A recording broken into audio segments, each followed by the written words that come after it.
जहां सर्दी, जुकाम, खांसी, बुखार, ये सारे न जाने क्या क्या होता है, ये मामले बढ़ जाते हैं।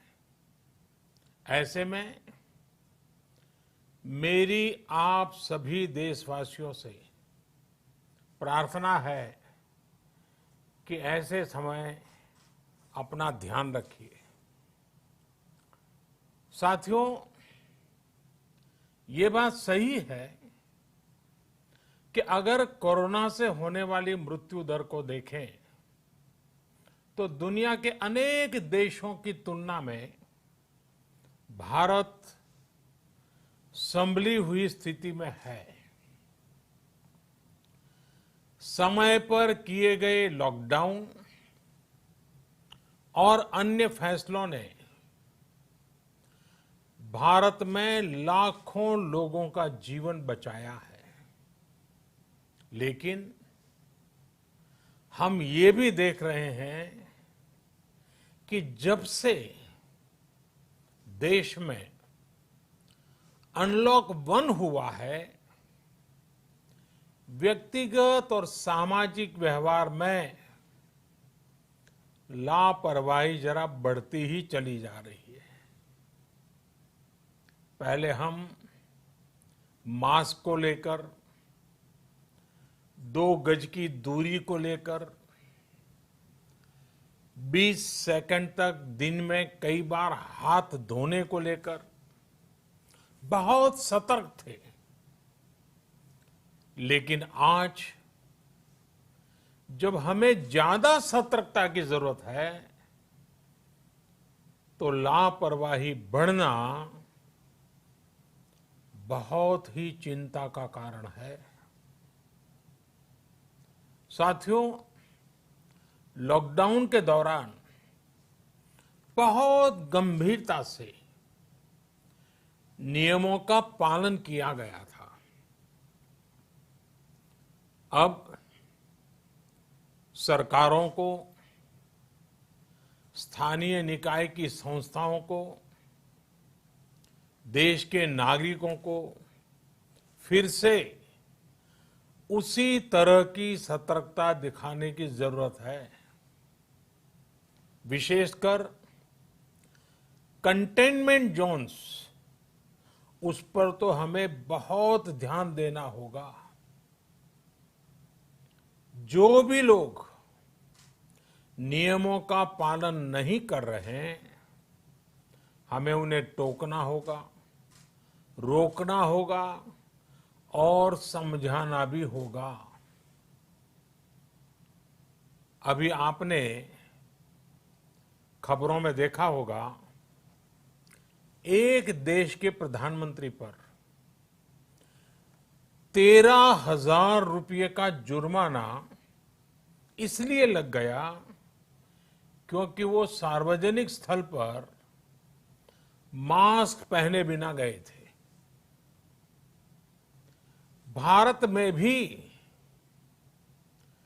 स्थानीय प्रशासन को इसी चुस्ती से काम करना चाहिए। ये 130 करोड़ देशवासियों के जीवन की रक्षा करने का अभियान है। भारत में गांव का प्रधान हो या देश का प्रधानमंत्री, कोई भी नियमों से ऊपर नहीं है। साथियों, लॉकडाउन के दौरान देश की सर्वोच्च प्राथमिकता रही ऐसी स्थिति न आए कि किसी गरीब के घर में चूल्हा न जले। केंद्र सरकार हो, राज्य सरकारें हो, सिविल सोसाइटी के लोग हों, सभी ने पूरा प्रयास किया कि इतने बड़े देश में हमारा कोई गरीब भाई बहन भूखा न सोए। देश हो या व्यक्ति, समय पर फैसले लेने से, संवेदनशीलता से फैसले लेने से किसी भी संकट का मुकाबला करने की शक्ति अनेक गुना बढ़ जाती है। इसलिए लॉकडाउन होते ही सरकार प्रधानमंत्री गरीब कल्याण योजना लेकर आई। इस योजना के तहत गरीबों के लिए 2.25 लाख करोड़ रुपए का पैकेज दिया गया। साथियों, बीते 3 महीनों में 20 करोड़ गरीब परिवारों के जनधन खातों में सीधे 31,000 करोड़ रुपया जमा करवाए गए हैं। इस दौरान 9 करोड़ से अधिक किसानों के बैंक खातों में 18,000 करोड़ रुपए जमा हुए हैं।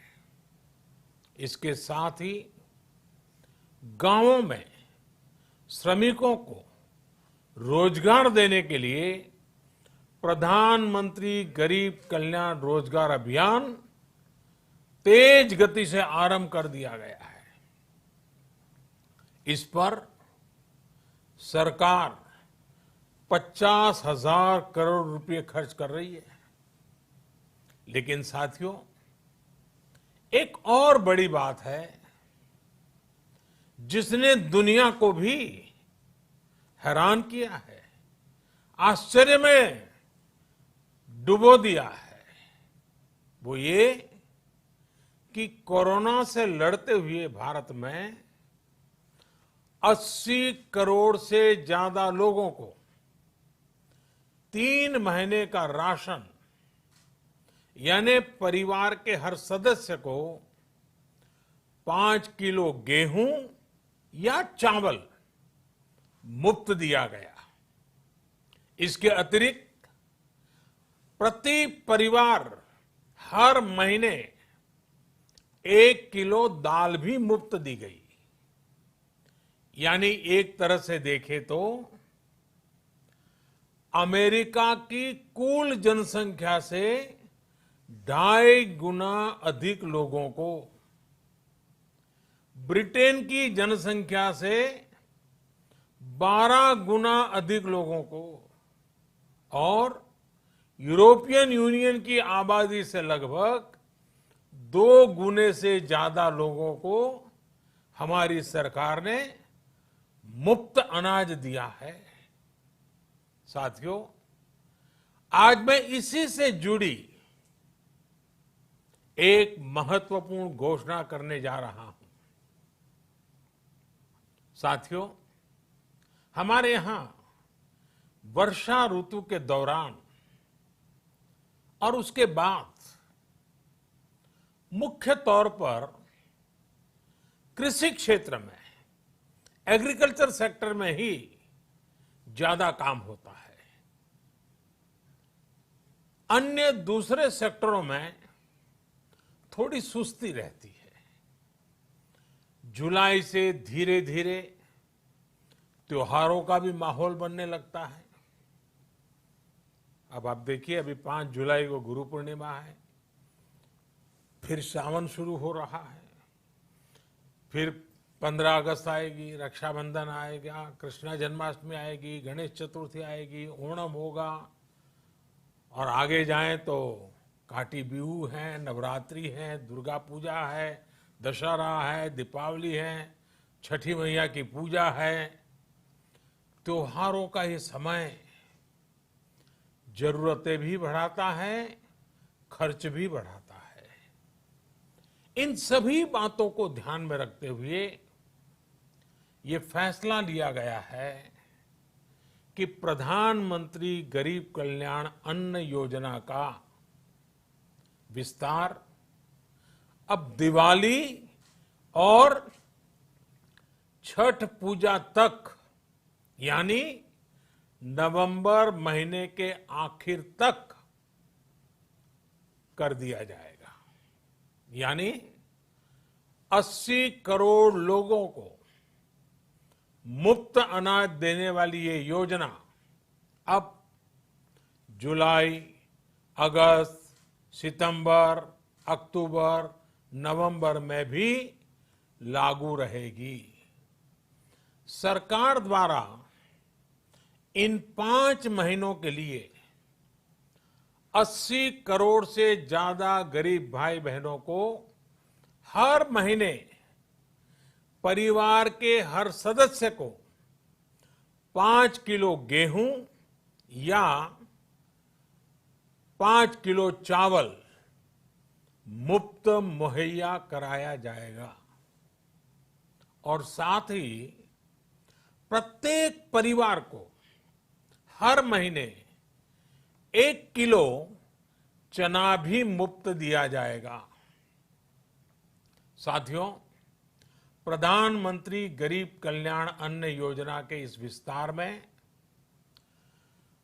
90,000 करोड़ रुपए से ज्यादा खर्च होंगे।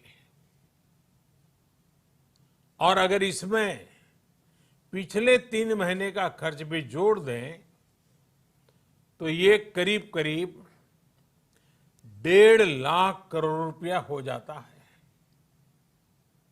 अब पूरे भारत के लिए हमने एक सपना देखा है। कई राज्यों ने तो बहुत अच्छा काम भी किया है। बाकी राज्यों पर भी हम आग्रह कर रहे हैं कि इसको काम को आगे बढ़ाएं। और काम क्या है? अब पूरे भारत के लिए एक राशन कार्ड की व्यवस्था भी हो रही है, यानी एक राष्ट्र एक ration card, one nation one ration card. इसका सबसे बड़ा लाभ उन गरीब साथियों को मिलेगा जो रोजगार या दूसरी आवश्यकताओं के लिए अपना गांव छोड़ करके कहीं और जाते हैं, किसी और राज्य में जाते हैं। साथियों, आज गरीब को, जरूरतमंद को सरकार अगर मुफ्त अनाज दे पा रही है तो इसका श्रेय प्रमुख रूप से 2 वर्गों को जाता है। पहला, हमारे देश के मेहनती किसान, हमारे अन्नदाता। और दूसरा, हमारे देश के ईमानदार टैक्स पेयर। आपका परिश्रम, आपका समर्पण ही जिसकी वजह से देश ये मदद कर पा रहा है। आपने देश का अन्न भंडार भरा है, इसलिए आज गरीब का, श्रमिक का चूल्हा जल रहा है। आपने ईमानदारी से टैक्स भरा है, अपना दायित्व निभाया है, इसलिए आज देश का गरीब इतने बड़े संकट से मुकाबला कर पा रहा है। मैं आज हर गरीब के साथ ही देश के हर किसान, हर टैक्स पेयर का हृदय से बहुत बहुत अभिनंदन करता हूं, उन्हें नमन करता हूं। साथियों, आने वाले समय में हम अपने प्रयासों को और तेज करेंगे।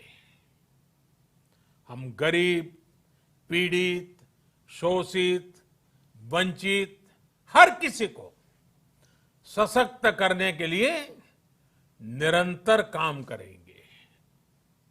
हम सारी एहतियात बरतते हुए इकोनॉमिक एक्टिविटीज को और आगे बढ़ाएंगे।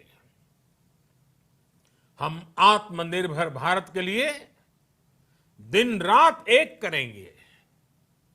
हम सब लोकल के लिए वोकल होंगे। इसी संकल्प के साथ हम 130 करोड़ देशवासियों को मिलजुल करके संकल्प के साथ काम भी करना है, आगे भी बढ़ना है।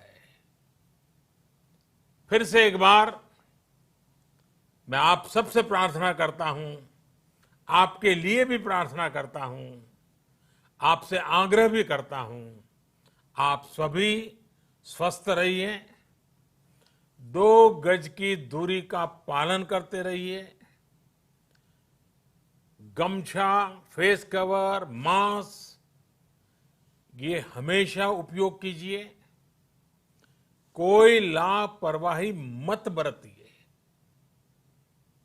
इसी आग्रह, इसी कामना के साथ मैं आप सभी को बहुत बहुत शुभकामनाएं देता हूं। धन्यवाद।